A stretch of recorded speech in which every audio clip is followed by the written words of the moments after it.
And welcome back to Spotlight Games, a drop-in, drop-out podcast for episode 202. I'm your host, Patrick, and dropping in this week, my sweet dumpster boy, Cayman Darty. Cayman, how are you? Oh, Patrick, I'm doing fantastic. Guess what I did this weekend, Patrick? Oh, what did you do? Oh, brother, it's okay. So I just perfected my kombucha even more. Okay. I'll make it quick, but I have to tell you, the name is called They're Coming to Get You Rhubarbra. It's a strawberry and rhubarb kombucha, and it is magnifique. Thank you for the update. I can't wait to taste your Barbara rhubarb kombucha. Also dropping in this week, we have a very special guest. She is the CEO of Playground Productions and the mind behind the comeback of the Backyard Sports franchise, Lindsay Barnett. Lindsay, welcome to the show. How are you? Thank you so much for having me. I'm doing great. Of course. Yeah, we'll pontificate for a bit. We'll talk about housekeeping, other things happening in the world of drop in, drop out. We might plug some things. We might talk about a random video game thing, but I want to jump right into the business tonight. Sure. Because for people in the chat, people listening at home, driving their cars, whatever, if they listen to us, they know that they see Pablo and my background. I've been a backyard sports sicko since I was like 4. I remember my brother, off my brother's room was this like computer room, like a huge closet. And I would just play all the backyard games at all the time. And so for this to be happening, very excited. So thank you so much for being here.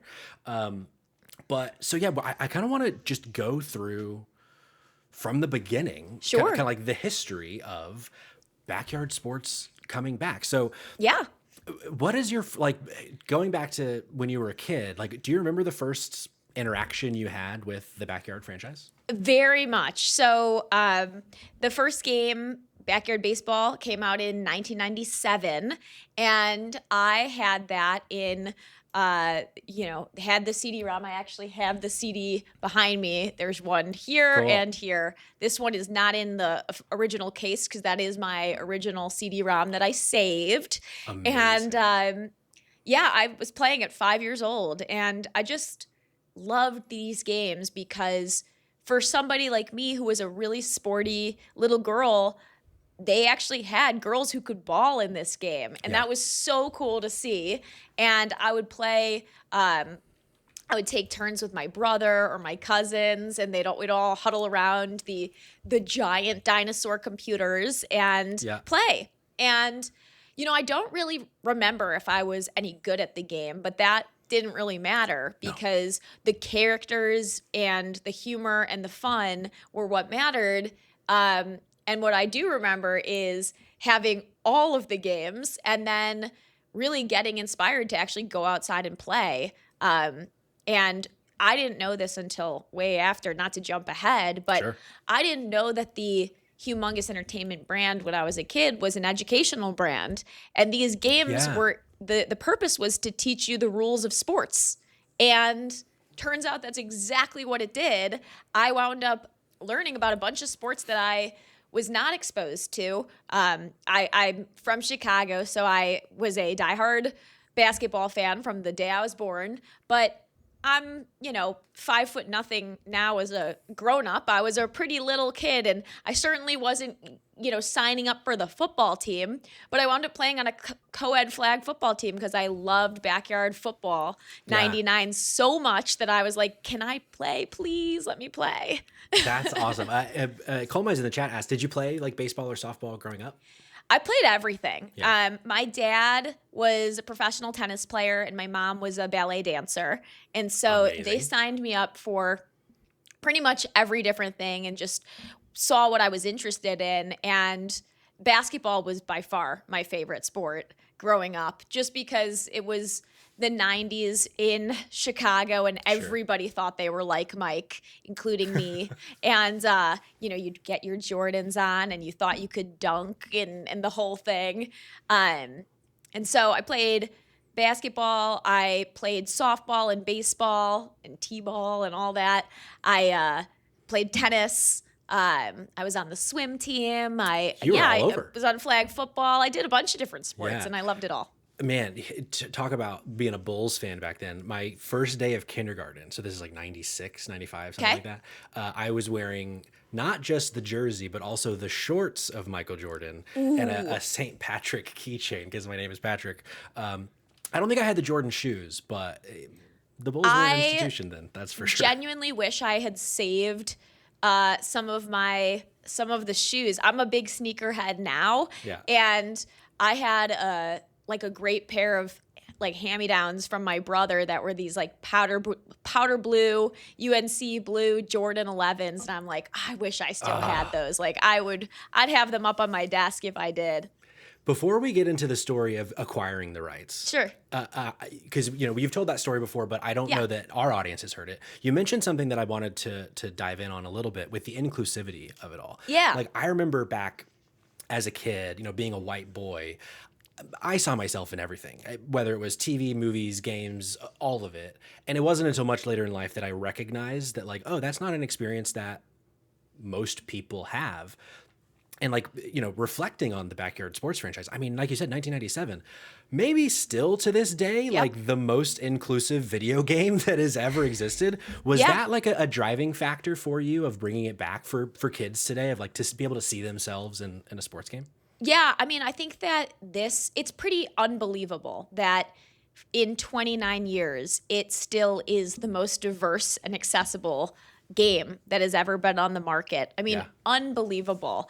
And what I thought is even cooler is everybody just, it's not even like you don't even have a thought in your mind about who you're drafting. You're like, of course I have Pablo on my team. I don't speak Spanish, but of course I have him on my team. And Right. of course I have Keisha. She's a power hitter. I need her. I need Kenny on the mound. His arm is strong. Like it's honestly a lot of the good lessons that we want people to learn. And every time I think, oh, that character is not as popular, someone will come in and tell me that that was their favorite character. And each one of them has their own special and unique charm about them that Yeah. I'm really impressed, like every day, how important these characters are to people. You're right. Like I remember when you guys were first kind of on the come up of getting people like on social media and stuff, and you guys would go around the street and ask people like, "Oh, like who do you remember from Backyard Baseball?" The amount of Kennies that people would get, which if Yeah. you don't know Kenny off the top of your head, he's the boy in the wheelchair.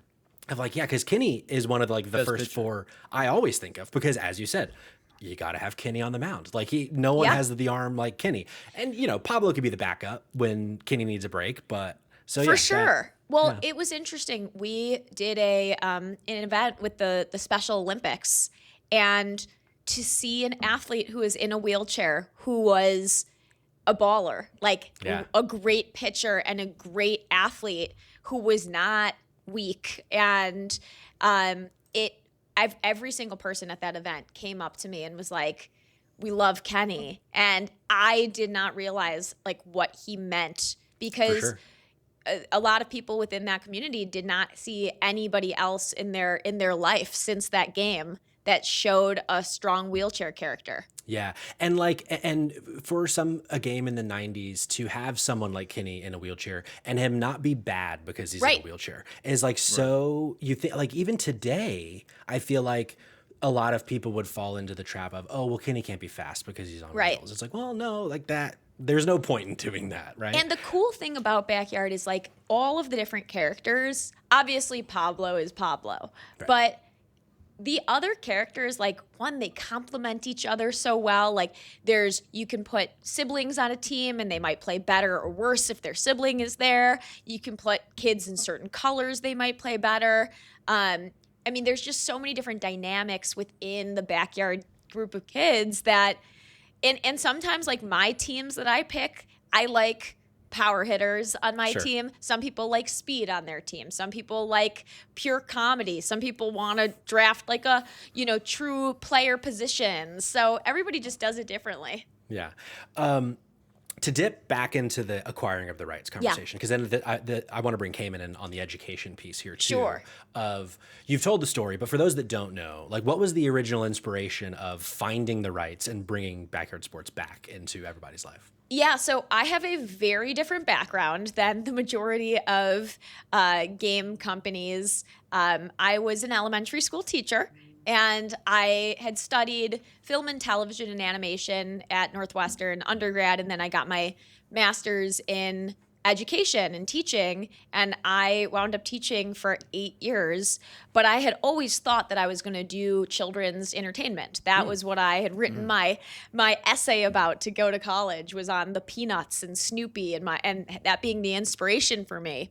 And so fast forward, when I became a teacher, I thought I would do it for a year or two to really understand the kids and the audience. But I loved it so much. I loved being a teacher that I wound up doing it for 8 years. And it wasn't, I honestly had no plans of leaving until the pandemic hit. And every teacher just changed. Like, we did not get trained to be remote teachers. We all of a sudden were content creators. We were, if you didn't have enough computers for your classroom, you had to pre-record your lessons so they could watch it asynchronously. I was thinking about content that I could recommend for them while they're sitting at home on the weekends, how they could be having more fun. Just kind of like everything that I had learned in all of my studies was coming together in this one kind of culmination point. And I was like quarantined, sitting alone, and kind of trying to figure out how to keep my time busy. Sure. And it's when I started to really look at, one, I started to make content, and I wound up seeing like, wow, people really need good stuff out there. And I started to see what my students were watching and consuming. And that's when everything shifted for me. The students in my class were all of a sudden like becoming adults. And I taught second grade. Yeah. And, you think about it and you're like, they're 7 years old. They're quarantined talking about pandemics and viruses and being afraid of all this different stuff. They're watching on like a shared account, and they're watching, whatever was on Netflix, Squid Game, and, all the stuff that they shouldn't have been. And then they're playing games, and their communities became a lot of shooting games. And I just was like, this really seems wrong. Like, this doesn't seem like the best that we can do for these kids and inevitably for their families as well. Like, there's got to be something better. So I was like, what about sports games? Long story short, if you've played sports games now, they're really hard. And the shooting games are actually easier to pick up and play than some of the sports games out there. So I was like, what happened to Backyard? And when it was nowhere to be found, as a board teacher in a pandemic does, I hired a private investigator to track the rights down. And one, it killed a lot of time during the pandemic. It really helped to be like, what's going on now? And ultimately was able to find the rights. And it took a long, long time, but here we are. I'm so obsessed that you hired a private investigator. It's like when I heard that story at some point, I was like, okay, she knows ball if she went to go find a private investigator for this. I don't know. I would say people are giving me way more credit than I actually deserve. I think it's probably like more like blind optimism and like, I'm Googling, it's during a pandemic. Like, I'm Googling like, who's the rights holder? And then lawyers are, popping up, and I'm like, oh, I'll call lawyers. And they're like, oh no, we don't have the rights to this, but we can hire a private investigator to track it down. And I just was like, let's do that. That seems super fun. Were there any bumps with that, of like with the private investigator, of like, hitting a dead end or anything like that?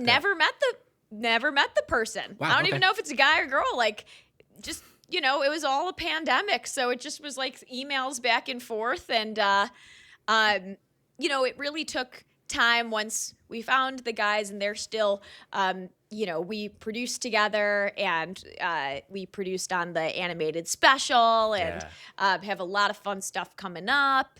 And so it was really about explaining the vision and what I wanted to do with Backyard. And, I think that was ultimately like an important part of that was explaining and really selling why I was the right person to kind of Sure. shepherd this brand.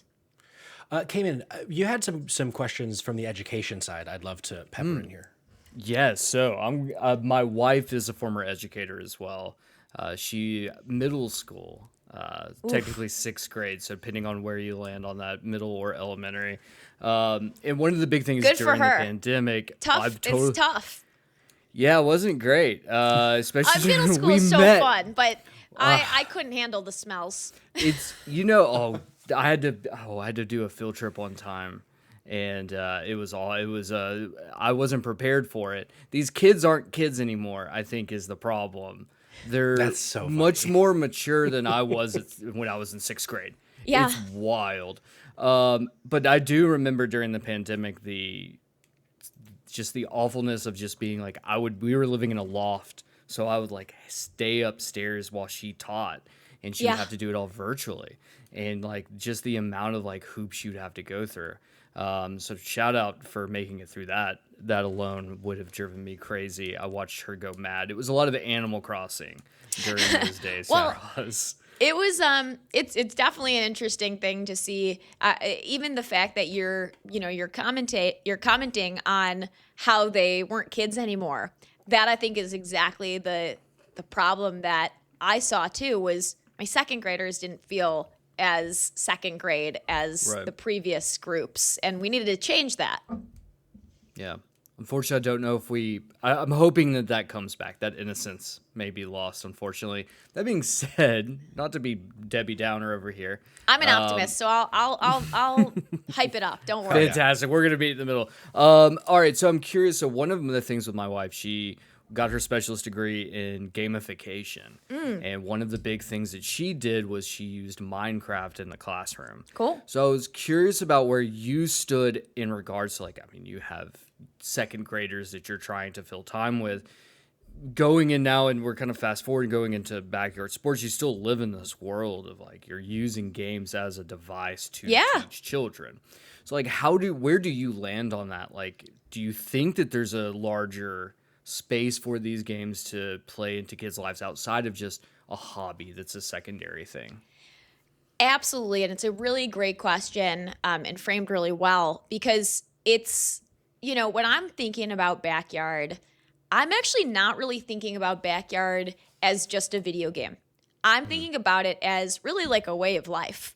And I have always said a couple of different things, but one of the things that I always say is I'm not making coming of age content. I'm making being of age content. I want people to be happy with the age that they are at right now. We're not trying to grow up any faster. If you're a parent playing, if you're a millennial playing, if you're a kid playing, like you're exactly at the place that you're supposed to be. And we have an accessible game that's going to meet you where you're at. So that's the first part. But the second is, I think when people talk about nostalgia, and millennials, I think, are the most nostalgic generation, they're not nostalgic about this being like, oh, this was a great video game.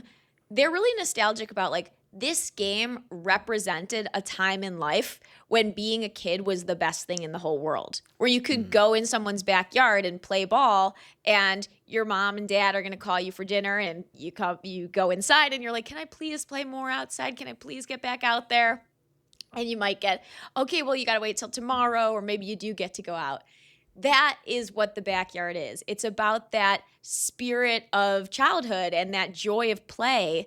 And, I would have thought that we had a ton of people that came back to the backyard games. And one of the really cool stats that I love is we did this collection with Louisville Slugger and Wilson and Evo Shield with really awesome equipment.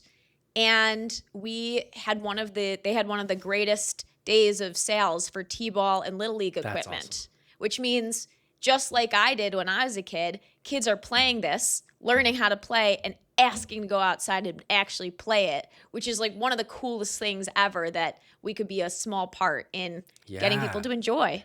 It's so like my parents, they live in the house that I mostly grew up in from the age of like 5. And every single time I drive like up that hill, Cayman knows the hill, he's been there. see like to my right is like the woods that we used to play in that are now overgrown. You can't get to anymore. Also because somebody like fenced them off. And like this idea that, I have a video game podcast with Cayman. Like I very much love this medium, but I do feel like there is a childhood that is lost in this generation of the going outside of it all that I didn't even really consider until picking Backyard Sports 97 back up in 2024 of like, it really, you got that feeling is there of like just going in the backyard with your friends and playing sports games. It's awesome. I really appreciate you saying that. And part of what I think is super fun about bringing these games back is millennials have a totally different perspective of this now. Maybe they are parents, maybe they have nieces and nephews or are teachers. There's a whole new level of comedy that has been introduced to millennials when they play it again, where you're like, oh, of course there's a kid who's spinning around in the outfield when there's a play going on. That is so realistic. And I did not think that was realistic when I was a kid playing the game. But now I'm like, oh, that is so funny because that's exactly what would happen. Or there's Ronnie Dobbs hops up to the plate and I'm like, I see one kid hop up to the plate every single time there's a little league type of game or a t-ball game, and a kid that cries if they get struck out. Like, it's so realistic in just such a funny way, and it makes you just smile. For sure. I have one more question about the acquiring of the rights. Sure. And it might be a quick one. You had mentioned Humongous Entertainment was they were the original rights owners, and they did all sorts of educational games, like you said, and then also like the point and click adventure games. Did those ever pop up like when you were looking for the rights, or is that something you ever considered, like Pajama Sam or Putt Putt or Freddy the Fish, those kinds of games? Ooh, Freddy the Fish. Yeah, so I actually played a lot more Backyard than I did the other Humongous games. Yeah. I played a lot of point and click games. My parents were very into like the educational types of games, but Backyard always rose to the top for me. Of course. Me too. But the Backyard brand actually has a very interesting and kind of chaotic past. It sold. It was the only one of the Humongous games that sold. So it sold to Atari, and that in 2002. Gotcha. And then 2001 or 2002, and then Atari went bankrupt, and the rights split and kind of got bifurcated amongst different brands. At least this is the story that I know, but it's really hard to kind of track. And it had changed hands a handful of different times from kind of like the mid 2000s up until 2014 or 15. So that was part of the problem, was that it was hard to find, and some people owned certain rights of it and others owned different things, which is, kind of tricky with this type of brand. And the additional part that's really tricky is they, along the way, there is a new mystery that I would love to uncover that I don't think I will ever be able to uncover, which is all of the source code has been destroyed. So the preservation of these games as they went from company to company, person to person, is no longer kept. And we were able to restore them and kind of rebuild those games by CD-ROM hacking and reverse engineering. But it is like so frustrating that is destroyed. Yeah, I there's gotta be somebody out there, some engineer that worked there. To go back to my Nancy Drew roots, I have called so many of the original engineers. Really? And Megacat, James Deegan, who's the CEO of Megacat, he specializes in game preservation. I think he's talked to every single engineer who worked on the original title, and we're asking questions like, do you have a computer in your garage? Do you have XYZ things? And literally that level of detail, and the whole thing does not exist. That is awesome. That it sucks that they aren't there anymore, but that you guys are going that deep down the rabbit hole to try to find a gateway that has. Before I met James, my first call after the acquisition was to one of the engineers to be like, please do you have a giant computer that might have files on it. I Yeah. felt a little bit like Zoolander because I don't actually know what to do if I were to get that, but I was like, they've got to be in there. Like Yeah. they've got to be in the computer. That's funny. I wanna yeah, go ahead. I wanna jump in, Patrick, if it's okay. Yeah, I'm please. curious if the losing of the source codes and things like that was that a play into like the change in design for future games, or was it more so of like a modernization, like we want to make a pivot to modern day from what the original like almost 2D retro scoped like view of the original games were? Well, the history of that is really, the humongous era of gaming was in kind of the peak computer gaming time. Sure. And then in the early 2000s is when you had like consoles that started to really come on the scene in a different way. And so it had this really big shift to Xbox and PlayStation and other types of things, which those games were not made for. And so the mechanics of it were just completely different. And I think it just ultimately changed how it's a fully different programming system to be, trying to program for a computer versus like one of these new modern devices like Sure. a console that, even the things that I mean, again, I'm not an engineer, so I hope that made sense to people, but even things like having a certain amount of memory on a CD-ROM Yeah. was Sure. not the type of issue that like some of the modern games had to deal with. Like those were limitations for the 90s that,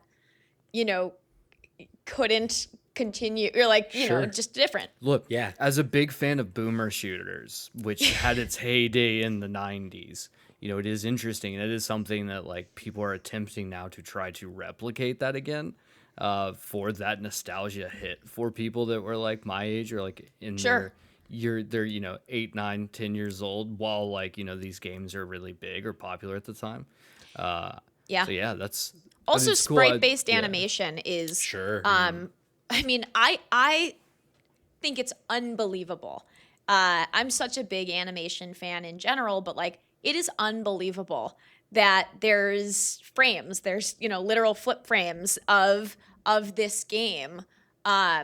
It's like unbelievable that the walk-ups are done that way, and really a tough way to make a game.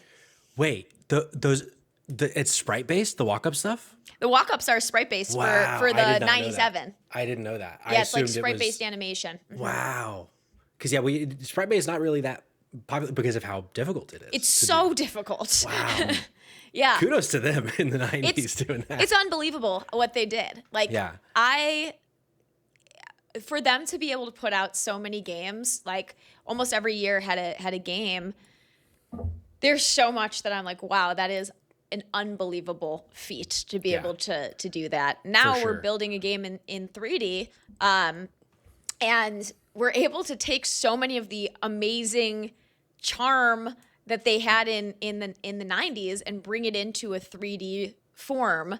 But I mean, it's like now at least we can reuse those characters if we want to Sure. build a new game. Like we can do that. Yeah.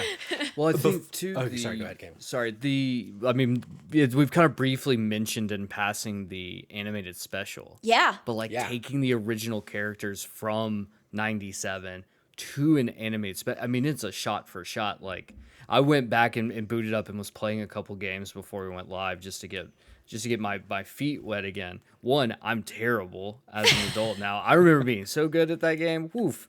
I really need to practice more, especially if I'm going to get the platinum. It's going to be tough, but we're doing it. But there were so many little things like the commentary from the sportscasters during it, and that carry over to the animated special as well. It's just so, there's something about it just feels so Saturday morning cartoon in such a great way. It's like one of the I'm like so happy, although not because I would have loved this as a kid, but it was like it just felt like magic that we got to have a brand that didn't have the storytelling and we could do it ourselves. It's everybody's dream to be able to like storytell with their favorite characters, and everything that we got to do with that animated special was like starting from what we, felt like was scratch, even though it wasn't. We had all this information from walk-ups, from lore, from all the games, but putting it into an 11-minute, piece of animation had not happened. And it was just so cool to be able to actually do that type of storytelling. And, I mentioned the Peanuts being a massive inspiration for me. That I was like, wow, I feel like I get to work with my version of the Peanuts. And Yeah. this is so cool. Speaking of the animated special, like I have a few questions about Yeah. it because also for people in the audience, if you haven't watched it, it's on YouTube. It's so good. YouTube and Amazon now. There you go. Yeah. Came and nailed it on the head. Like I watched it when it came out, but then I watched it again over the weekend, and it really has that like I'm in front of the TV. I just watched Jackie Chan Adventures, and now I'm gonna watch Backyard Baseball or Backyard Sports, the animated special. Not here to get a headline. I'm not trying to get anybody in trouble, but like, is there any consideration of like doing more specials or like having just a show with these characters because it fits so perfectly? Well, there's a lot of consideration, and I think that was, one of the greatest pieces of case studies for us to say, okay, we are going to create 11 minutes of indie animation. This is not something that is traditionally done. We were really betting on ourselves to say, like, we want to be able to get something to the audience. We want to be able to tell the story ourselves. And, then you see who's a part of it. And you're like, some of the greatest talent, animators, writers, all decided to be a part of this because they love this brand. Lighthouse Animation, who does Rick and Morty and Bob's Burgers, they animated this, and they're in Ireland. We had one of the writers of Hey Arnold and Arthur is the writer on this. Amazing. We had Tiffany Haddish, Donald Faison, Christopher Mintz-Plasse, Michael Vlamis, all these people who decided to be a part of this, and some of them like grew up with the games. Michael Vlamis was a baseball player, and he was like, oh, this is my favorite game ever. Of course I want to play Tony. Arturo Castro is playing Pablo Sanchez, and he was like, I've never in my whole career, because he did not grow up playing the games, but he said he never in his career had gotten the type of reception that he got after announcing that character. He was like, what just happened? That's Everybody so wants to talk to me now about Pablo. And like, it's just such a cool thing to get to do. And we had a goal, which was 500,000 views by July 9th, the time our new game comes out. And we had 1 million views in 2 weeks. Wow. And we thought, That's a case study right there, like you said. Yep. We thought, okay, you know what? People really want this, and this was really needed. And we kind of looked at a type of programming that is not being done right now. This kind of 5 to 11 after school special animation, the Rugrats, the Hey Arnolds, the Recess, that kind of stuff isn't really being done. Unfortunately, Cartoon Network doesn't exist anymore. Disney and Nickelodeon as channels, like it's not the same kind of programming. And we really felt like we should do this ourselves and show people this is what people want. And it turned out to be incredible when we looked at like our YouTube numbers. It was so clear that people were watching this with their families based on That's awesome. the information. Like this was families sitting down together and watching. And I just felt so proud that we were able to deliver that. That's amazing. This is one of the weird situations, and I don't think this has potentially ever happened before, but it's the one time that I'm like, the comment section of a video is so wholesome and nice, and everyone is so happy in it. I'd never tell anyone. We make content. I refuse to look at comment sections because people are... We've been called really bad things. We have the nicest fans. I am telling you, it actually says way more about the brand, like the brand and how, our head of marketing, awesome guy, Matthew Burke, he actually and I grew up in the same town, and we talk about like our experience growing up and how we're very proud to be backyard adults. And there's stuff like being a Disney adult that gets a bad rep. But then there's stuff Sure. that like nobody says like I'm a XYZ adult. People who are backyard fans, they like wear it very proudly, and they tell people like, yeah, I played backyard when I was a kid, like I play backyard now.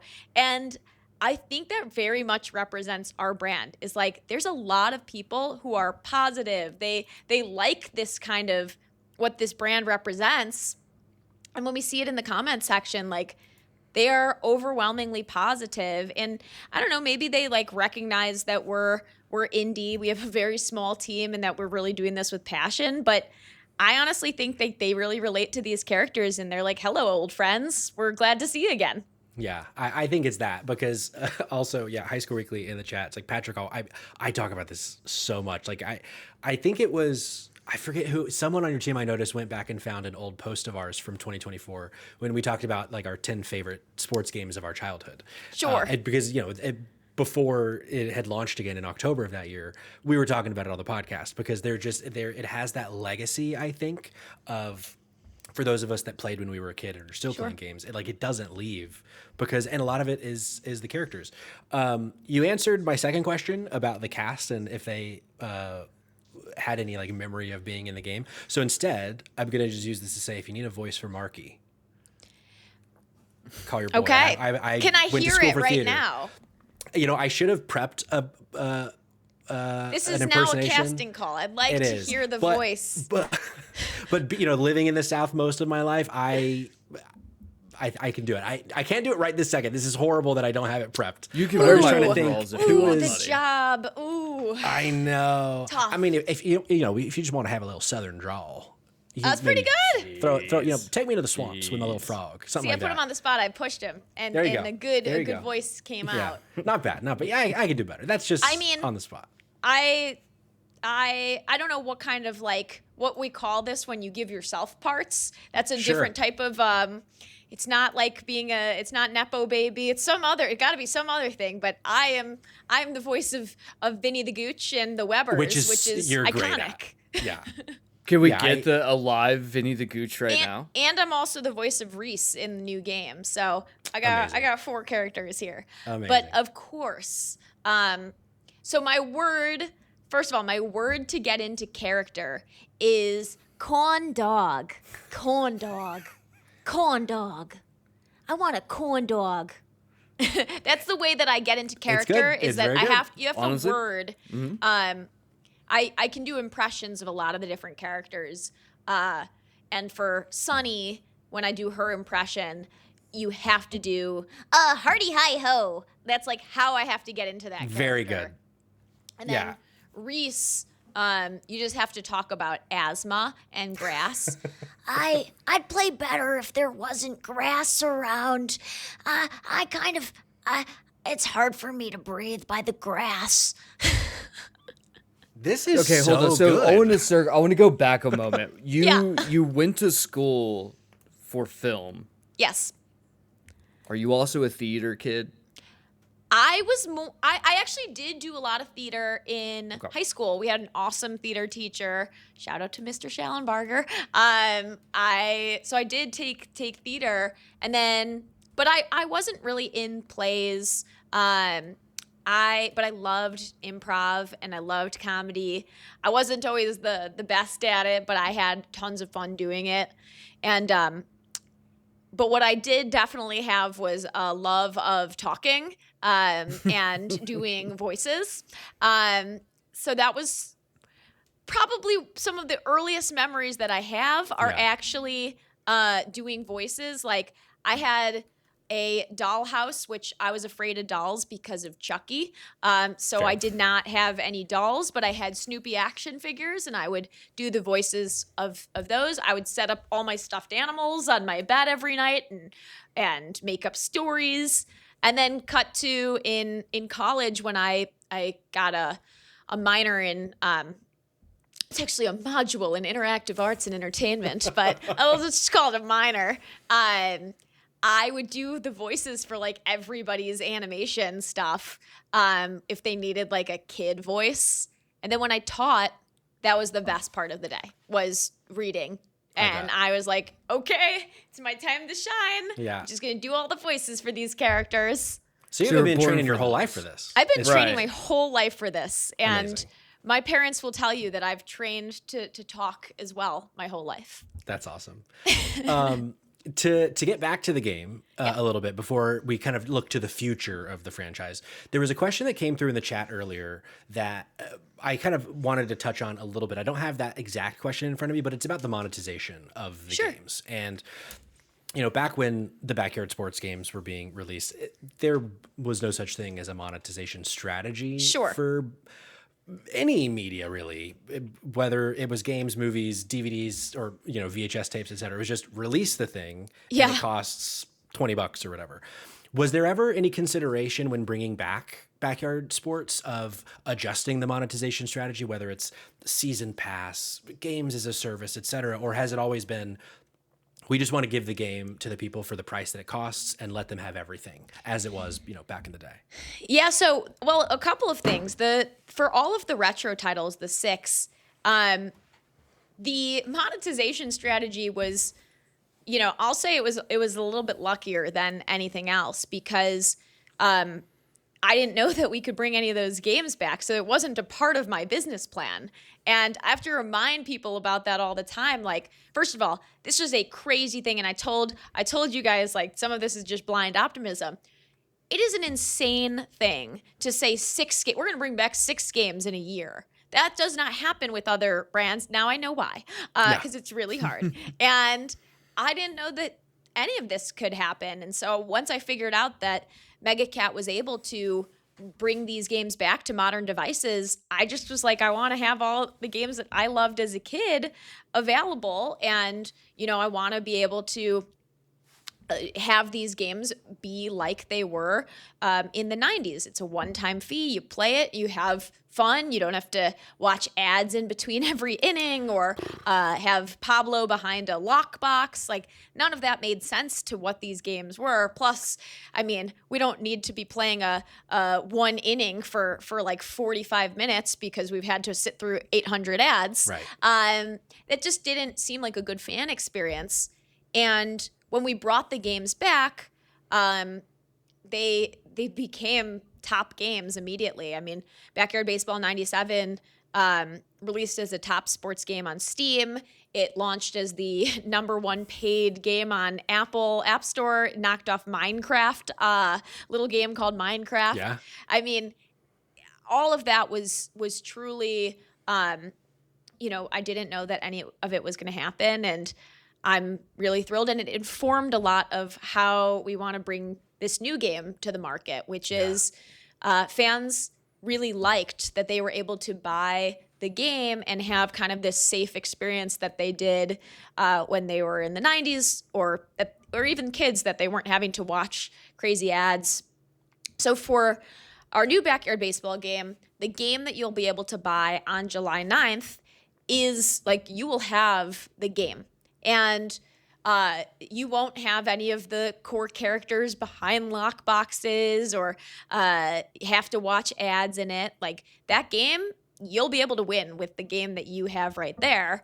And unfortunately, you can't buy 9 Pablos for your team. That's just not going to happen because that's not the backyard. Sure. You got to have everybody. But we also are conscious of that this is Backyard Baseball, and we intentionally did not put a year behind Backyard Baseball. It's not Backyard Baseball 2026. And, I really wanted that to be the case because I see that sports games year after year basically require their audience to buy the next version. And what I wanted our team to do instead was, what if we had seasonal or expansion packs or timely DLC packs that could come out that aren't necessarily going to make you better, but maybe there's more fun or different modes or stadiums or other kinds of additions that we could add, but they're not going to change the backyard spirit at all. But that is also making the promise to the consumer that we're not going to try to take advantage of them year after year. They're going to be able to play this game, and if somebody doesn't want to buy any of that stuff, they don't have to. It's not required. It's not, Sure. You can't win without it. So we just want to have long-term fun, and I think that's a great strategy for long-term fun. And the one last thing, obviously I love to talk. So the one last thing of this is, when Backyard Baseball comes out, if it's a big success, we don't have to rely on only making baseball. We're Backyard Sports. Yeah, so we for can sure. make more sports. You're very good at answering follow-up questions in your original answers. I was going to say, and again, not trying to get a headline, but we got all sorts of sports. I did realize you might have a couple headlines. I don't think I've Yeah? ever done Reese publicly, the voice of Well, Reese. there you go. So I'm like, There I you guess go. I revealed that. Has there been any consideration, though, to kind of step outside of the stable that you already have? So soccer, hockey, football, basketball, baseball. Again, not trying to get a headline, but Pablo on the pickleball court as an example. Like, is there any consideration of like tennis or golf or anything like that? As a fan, and not as CEO, but like as Lindsay, the fan of Backyard. So, yes, there has been a massive consideration of all of it because this is not like a job to the people on our team. This is our passion. This is what we want to do for our life. And with that, we're thinking about how do we eventually make this successful enough where all of the sports that you are talking about get to have their own backyard title. And even within animation or in other types of forums, like what could we do to keep expanding the storytelling, expanding the world, expanding who could participate in the game? This is the backyard. It doesn't even have to be a real game. Every single kid makes up their own crazy kid game in their own backyard, and Sure. who knows what we'll have in store. But we want this to be such a big deal that we get to make more. That's awesome. Well, we are going to play a little bit of the demo. Yay! So I'm going to start pulling that up here in a second. So, Cayman, I know you had a couple other things that you wanted to ask about. If you want to maybe jump into one of those while I do some magic behind the scenes. All right, so baseball. Are we a Sox fan or a Cubs fan? This is I'm a Cubs Chicago fan. here. Cubs Cubs fan. fan. Okay. What do we feel about the Pope being? I love Chicago so much. So if my second favorite team will be the White Sox, if the Cubs Okay. aren't, I will always, and I'm going to root for any type of positive stuff that's happening with Chicago. So I'll take You know what? it. Asking I about the loved Pope when is it so crazy. when it first. Oh, well, he's a White Sox fan. Oh no, it's a big deal. I a think they very have like a ardent Pope White themed Sox night, fan. and they also have a Pablo Sanchez themed night. So, Which I'm so two jealous I different- don't live in Chicago to get the Pablo bobblehead. So okay, what are the? I mean, and this is maybe I'm prying too much. We're, as you can probably imagine, being from Atlanta, grew up Braves fans. Obviously, we have a historied relationship with the Cubs. Sure. Not a fantastic one. Like you guys took Dansby Swanson. We're still not happy about that. What are the odds we can get a Pablo and a Ronald Acuna Jr. on the field at the same time? Whoa. I mean, tell the Braves to call us. There you go. You know? Look, Gotta I know will. I somebody. will. I can figure it out. I can hire a private Yeah, eye. tell them to call us. We have over 40 stadiums that we're going to. So, yeah. Amazing. Also, shout out to. Do you remember who represented the Braves in the Backyard Baseball 2001 roster? Oh, of course you mean third baseman Chipper Jones? That's right, Chipper Jones. The go-to Have you ever third met baseman. Chipper Jones, Patrick? I haven't. I've met other Atlanta sports legends, but not Chipper. I've met him so many times. Really? He's such a weird. Chipper Jones was the kind of guy that would just randomly pop up random places. And I grew up playing baseball, so I'd play a ton of it. And so he was. Oh, like, I love that. I camps and I things. always This is picked great. Chipper Jones for my That's team. so I funny. loved his character. Chat, is the game coming through? Is the audio coming through? Also, Lindsay and Cayman, are you seeing the game? Oh, I'm on your seeing end it. too? Okay, So I'm seeing the game. It's a little choppy on mine, but I think it's good in chat. cool. So, hold on. what? Okay, you chose 90 seconds. I did. I just went with like the default options, Okay. but Josh in the chat noticed that you are not centered on this other scene. So let me just do that really fast. Bubba. I'm not centered. Now you are. Easy. Okay. Good. Okay. Thank you. Yeah, of course. Josh, good looking out. I know, Josh. He's the real one. Oh, there we go. First one over the Dang. fence, I think. Wow. Oh, didn't quite Okay. make it. So as I was playing this, so this demo, by the way, out now on Steam, Yes, for both Mac and PC. which is also Josh going to be very excited that it's available on Mac. So am I. Immediately, I'm so blown away by how the charm is already like so obviously captured here. Oh, thank And you. we're in Steel Stadium. We got the funky shape with the shed in the back. Yep. You were kind of alluding to a little bit earlier when we were talking about like seasonality, adding new stuff eventually as like DLC expansion kinds of things. Are we thinking like maybe new characters as well, like expanding the roster, or is it just, the roster is good as is? Maybe we don't No, need I to, think to that add more. first of all, the cool part about having that flexibility is that we can listen to the fans and we can listen to what they want, and so we are probably way too involved. We are reading the Discords, Reddits. We're reading Sure. all the comments. It's not a surprise that you said we found a post from, before the game relaunched, because we are that deep into finding the comments about Backyard. And so, we're really listening to the kinds of things that they want. And we'll just be able to keep delivering it. But I think certainly is important to have other people that pop up in the backyard and Sure. can surprise and delight. Yeah, go ahead, Cayman. I also see a great question from Noah in the chat. I don't know if that's what you were pulling, but Oh, I can pivot. I just wanted to briefly point out one thing that stood out to me during the demo is that it almost looks like just like modern recreations of certain like key art, which Sure. is like directly pulled, which I really appreciate because it does have that like authentic feel to it. Because I do feel like sometimes when IP starts changing hands and things like that, people take their own creative liberties, which I don't think there's necessarily anything wrong with. But Sure. there is still something about like latching on to certain things that make us those little moments, like the power button, like of your hit, or like where we have like the innings and the outs are, that kind of Yep. stuff. Like just that's a comfort thing, a visual of knowing where that's gonna be because it's so ingrained in my brain. Like playing Tony Hawk again when it was remastered, Sure, being I like, love Tony Yeah, Hawk. for these sure. things need to be in the same place, or my brain gets that uncanny valley feeling.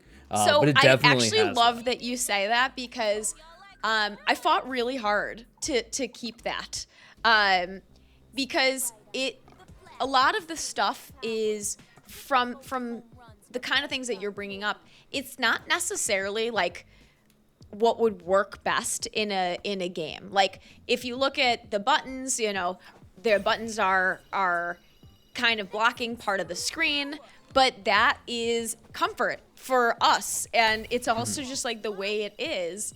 And so I actually like fought pretty hard to make sure that some of those nostalgic elements were kept, and a lot of those things we kept in 2D, because again, like they mean something different to us, and it was very hard to explain what they mean. I couldn't quite put into words like seeing the buttons in this 2D form when you click them and they change, like that means something. I don't know what I can explain it as, but it means something. I know what you mean. I know exactly what you mean. There's like Which a weird is like actually- nostalgia about even Yeah. things in the menu. Like the clubhouse at the beginning of it's like, Yeah. it's so Right. cool to be in the clubhouse again. This is Well- a very good pivot. I'm sorry for you because this kind of piggybacks off of what you're saying. Sure. So this comes from Noah C29 Chat. He said, "I would love some insight in the creative process behind landing on this particular art style. The transition from 2D to 3D is great. Hold on, let's see. The transition from 2D to 3D is great, and the sense of scale here is done well, but also maintains that slightly exaggerated childhood 90s cartoon feel as well." Yeah. Well, first of all, it's a great question. Thank you, Noah. So part of what we wanted was what is the thing that the fans don't have, and what the fans don't have right now is a faithful representation of the backyard game in a 3D form. The 2D games are incredible, and we also brought them back just for that reason. Like we have 2 backyard baseball games that are 2D out right now that we brought back to your modern devices. But what nobody has is a 3D, and I like to say 2.5D because there's a lot of 2D elements that are in there. Sure. But we wanted to give something that the fans had not done. And we spent so much time on the character designs to match their 2D forms and the design language of the 1997 game. We went back to, looking at every part of the stadium and then seeing if we could over deliver on it. So could we show new angles, because now the game is in 3D. So even when you're looking at the Derby right now, you're seeing it from a different angle than you'll see the actual backyard baseball game, which has kind of a bird's eye view. And again, like we can do that now because we couldn't do that if it was 2D. I'm having so much fun just like listening to you guys talk while I play this. Also, I'm not. You're lucky that he's asking questions and the chat is asking questions, because I'm known to be a little bit chippy. Yeah. And I'm not making fun of you while you're Honestly, batting. you should, because I am embarrassing myself. No, I would, this. but yeah, but Noah in the it's chat okay. said you're not playing football and you're still fumbling. Oh, wait, I gotta get a line drive. Shit. So one big revelation that I had seen in preparation for this is that multiplayer. Oh wait, is sorry. Can I going make to a? be- Yes. You need to switch to line drive with Kenny. Oh shit, I thought I did. Thank you. Yeah, and then you have to perfect with Kenny. Okay. So in the blue. When it hits, yeah. So if you look, if anybody's watching in the chat, like too early. it turns from red to yellow to blue, and blue is like a perfect hit. Kenny will hit home runs with a perfect. Okay. He's not as good as a batter as Keisha or Pablo, but he's a precision player, and you can really rack up some high scores. And there's a strategy to Kenny, because I did this over the weekend and last week, but in this game, when you hit a home run, if you get a farther distance, it counts for 2 points. And so Kenny, you can actually get a lot of 2-point scores if you get on a streak with him. I just had to get one as Kenny. There you go. You got one. I was getting freaked out there. Also, Rathu in the chat says, "We want a batter, not a broken ladder." Yes. I almost jumped into my Vinny right there. We want a batter, not a broken ladder. That is such a good Vinny the Gooch. It's also my voice in this derby. Oh, really? Yeah, Amazing. I'm that Vinny. Awesome. I'm that Vinny making fun of you or giving you encouragements there. So I didn't even think about that. All right, so sorry, Caymans. I No, cut you you're off. fine. No, I actually preferred hearing that, because my question plays into this of something that I will hopefully do in the future, which is multiplayer is going to be in backyard sports, Yes, which it is a is. big thing, because I know some of the older games didn't have multiplayer. Now, right. I have nieces and nephews, all under 10, and I love beating the crap out of them in video games to assert my dominance, to show them that I am. So I need all the tips and tricks here, because I can tell you they're getting so much better. First of all, I think that's a very millennial quality that you have, which is like not letting the kids beat you, because we're just bigger kids. Yeah. Okay, Yeah. wait. First, before you start, Yes. go to the lead. Oh, Never wait, hold on. Oh, wait, no. Here, I know exactly what you're suggesting. I'll do a 60-second round real fast. Go to. I want you to go to the leaderboard so we can see what you need to get. Oh, I popped around the leaders the other Okay. day. Actually, I can mean- And I saw a familiar name on there. I probably have seen that as well. Can I see leaderboards from here, or only after I finish a round? Click on the record book. Maybe there. yeah, lock, Oh okay. no, it's locked for you now. So All right, this is what I'll do. I'll do a 60-second I have round. a different build next to me where I'm actually playing the game. So Let's do Jason. That makes sense. You've been Sorry. playing You the know, game this entire time you've been talking to us. I do have it like right here. Let's do some crazy. What Patrick doesn't realize is I have a PlayStation Portal, and what he doesn't realize is that so often during recordings I will be playing in real time. Patrick will be talking to me. It's just become second nature to talk back. Sure. We have that skill, you know? Yes, that's right. Well, I brought up the theater kid thing previously because Yes. one of the things I always say is I feel like it takes a specific type of person for these kind of things. Especially these types of conversations, I feel like and can pick up on someone who's like they've got the chops. They've been doing this a while. And the three theater kids, I feel like have that. there's a confidence to talk. Can I from just theater say kids. 4 in a row on Crazy Pitch to start out I'm crushing it. I'm about to This ruin is it. pretty aren't I? strong. Dang it. Oh, I jinxed shouldn't yourself have there. opened my mouth. Jinxed yourself there. Spitball is such a. I love what they did with the design of the spitball. It's so visceral. So good. The This freeze one, pitch is so hard. it's so hard. I've not been able to make any contact with the freeze ball still. Yeah, I think we're gonna make the fireball faster as well. That makes sense. So hit as many as you can right now because it's gonna get faster. So, Lindsay, are you also the QA person for these two? We have a great team that is that does all of it. But do I read them? Maybe I do. I'm very involved in. Maybe even too involved in how people feel about this. But it's just because I care that much. And part of what we're trying to do is like, what are the things that we can do as an indie that another big title could not do? And it's direct interaction is a huge part of that. And I'm like, okay, let me see those comments. Let me see how this can inform a decision, or if people are being nice.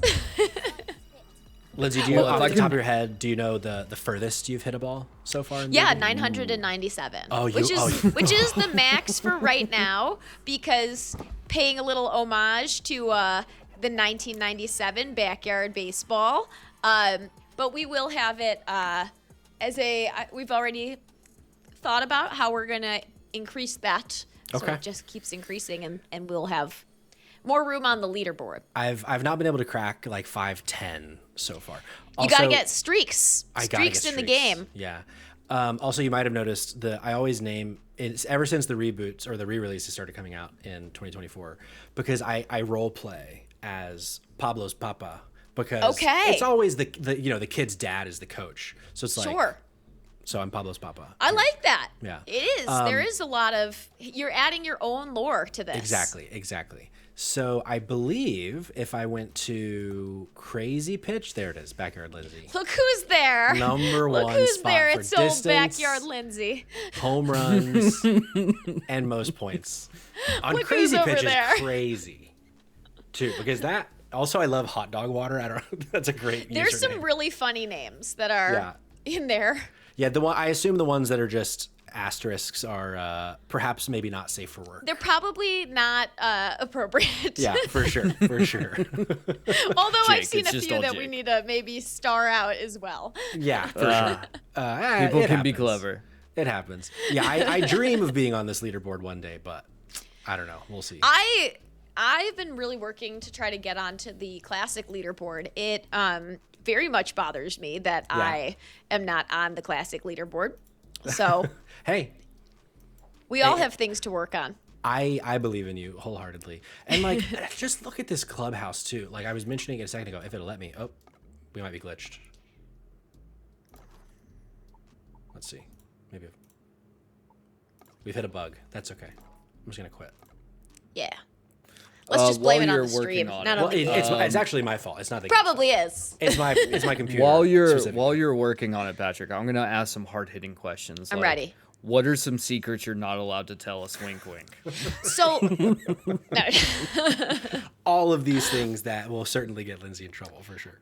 I mean, there are a couple of things that like I would say explore the clubhouse and click around in there, because there could be Easter eggs hidden in the, even though a lot of this is locked, there's stuff you can explore. You know, you can look at other stadiums, you can look at stuff. So I would explore. I remember so vividly the first time, I want to say it's in soccer as a kid, the first time like finishing the season, getting the cup, and then clicking around and clicking Clanky. Yes. And then seeing Clanky as an option of a player, being like, what else have I missed? And I don't know that I ever found any other like Easter eggs or secrets after that one, but the first time that ever happened, it might have been like the first Easter egg I ever found in a video game.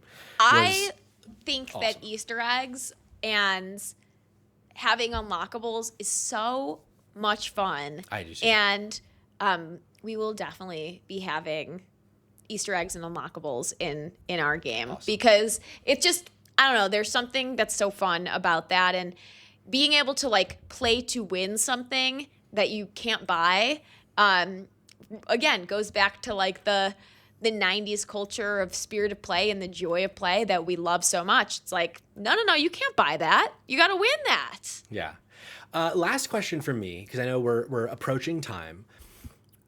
The Pablos, the Keishas, the Petes, the Ahmeds, like the go-tos for most people. Sure. Of like they were in those are like my 4 favorites other than Kenneth or Kenny. We got a top 5 going.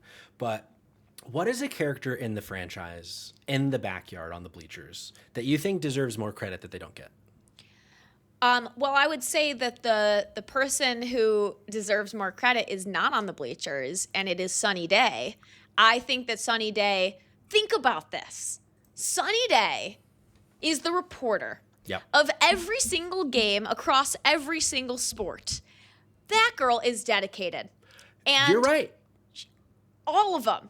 Her co-host changes sport to sport. Yep. And no matter what team you pick, Sunny Day is there reporting the news and doing it with like professionalism. Vinny adds all the color, but I would give Sunny more credit. She's always been, I don't know, I've related to Sunny. Probably because we like to talk. I mean, I remember like October 10th, 2024, Backyard Baseball 97 drops. I finished my first game and she signs off, "I'm Sunny Day." And I was like, oh, I'm 11 again. Like, just hearing that line, that delivery. Even though I play Vinny, because I can do the Sunny voice, I actually have, like, if I want to watch a grown man turn to a child, that's the like Cinderella magic that I need to do, is like, hearty hi ho, sports fans, I'm Sunny Day here. It's blah, so blah, blah. good. Close your on eyes. this podcast. Can you give us an "I'm Sunny Day" and you're listening to Spotlight Games? I'm Sunny Day, and you're listening to Spotlight Games. What do you think, Vinny? I need a corn dog. It's time for dinner. It's so good. I'm pretty sure I can edit myself out. I thought I hope stopped, you can. and I ruined it. I mean, I'm happy Shame to on run you, it back. Don't worry. I have to do this all day in the booth. Record so many lines. Yeah. I'm Reese Worthington, and I'm glad that this is a podcast because I have really bad allergies. Well, I think there's no better way to wrap the podcast than a little Reese with some asthma. Lindsay, thank you so much. Thank you guys so much for having me. This is has so been much fun. Such a fun conversation. July 9th, not 7th, July 9th. July 9th. Console, Steam, mobile too, I forget. We're coming back. This will be the first new console game in 15 years. We'll be out on PlayStation, Nintendo Switch, Xbox, and then Steam for both Mac and PC. And so what we wanted it to be accessible, and we're trying to get it to as many types of devices as we can. Well, congratulations. The demo already has blown me away, so I'm sure the full game is going to do even more. So, and yeah, for folks in the chat, folks watching later, listening live, go wishlist it. Go make sure you're there day one on July 9th. I know we're going to be streaming it on the channel for sure. I'll see you on the leaderboard, maybe. I got to really practice. I got to hit the batting cage because I'm not cut out for the leaderboard yet. All right. Again, Lindsay, thank you so much. And the chat, thank you for being here. A lot of great questions. Thanks for your time. We will see you on the next one. Until then, bye-bye.